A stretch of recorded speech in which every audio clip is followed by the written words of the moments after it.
سلام ملګرو، هیله ده چې ښه وئ، جوړ وئ، ژوند مو ښه وي. نو بیا هم ستاسو پر وړاندې راغلی یم او تاسو په وړاندې یو ویډیو در خپرومه.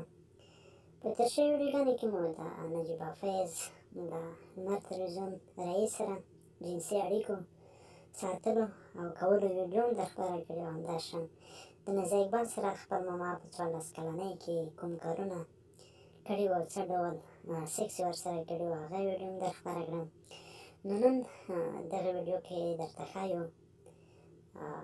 چې د لمر تلویزیون یا هم اوس د لمر ماښام د خپرونې چلوونکي زلما خروټي په اړه ده.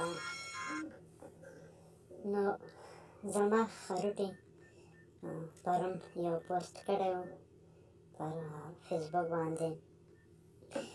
په هغې کې لیکلي وو، تاسو هم لیدلی شئ هغه تصویر.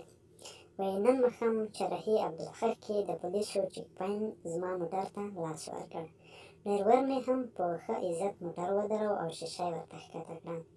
پولیس ما ته نیغ نیغ راوکتل، بیا یې وویل سیاسر است. ما ورباندې غږ وکړ نه سیاسر نیست، سپید سر است. وایي ناپوهي د جهالت انتها، پولیس، فقر او جنسي اړیکې. دومره د پوسټ کړی و زلما خروټي په خپل فیسبوک وال باندې.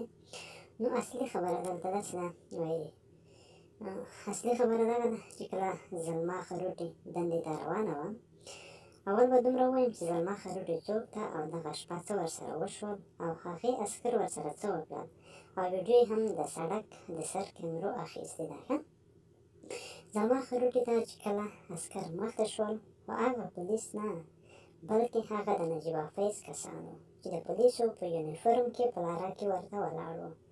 دلته به تاسو سره سوال پیدا شي چې زلما او نجیبه فیض ترمنځ څه بد وو چې داسې یې کول. یو وخت د افغانستان او پاکستان د کرکټ لوبه وه. زلما د افغانستان په طرف وه او نجیبه بیا د پاکستان طرف وه. نو په دې سره دواړو جګړه وشوه، یو به د پاکستان زنده باد او بل د افغانستان زنده باد نارې وهلې. نو کله چې جګړه وشوه، بیا خبره ډېره سره ورانه شوه. وروسته بیا د لمر تلویزیون رئیس نجیبې سره په زوره سیکس وکړل چې ویډیو زموږ پر چینل کې شته. دا خبره پرېږدو، راځو اصلي خبرې ته. کله چې زلما خروټي موټر ته ورته ودرول، نو زلما خروټي یې راښکته کړه او یو څو څپېړې یې ووهله. په دې وخت کې موټروان پرې برید کوي، خو هغه هم نیسي. نو زلما یې اول ښه ووهل او وروسته یې کمیس هم ترې وباسلو، یوازې د بېعزتۍ ورسوله.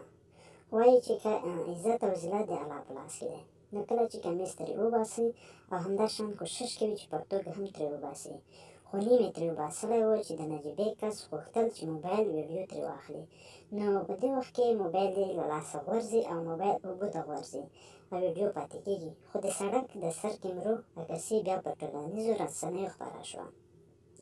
اوس نجیبه فیض آریانا تلویزیون کې هم ځای ورک شوی دی.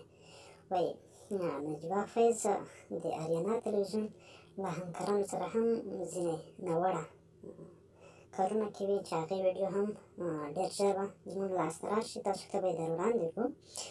نو دغه ویډیو که هر چا په کار وي، د زلما خروټي چې هلته پولیسو څه ډول نیولې وه او څه کوم عمل یې ورسره وکړ، د کمرو اخیستې ده د سړک په سر باندې چې هلته په دغه کوم واټ چې دی په هغې کې وه.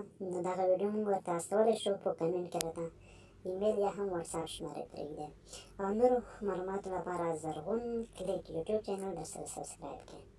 او بله ویډیو چې نجیبه فیض په آریانا تلویزیون کې له همکارانو سره څه ډول لپچوسي کوي، مطلب شونډې سره اخلي، هغه ویډیو به ډېره زر تاسو پر وړاندې در خپره کړم. تر بیا ښې چارې.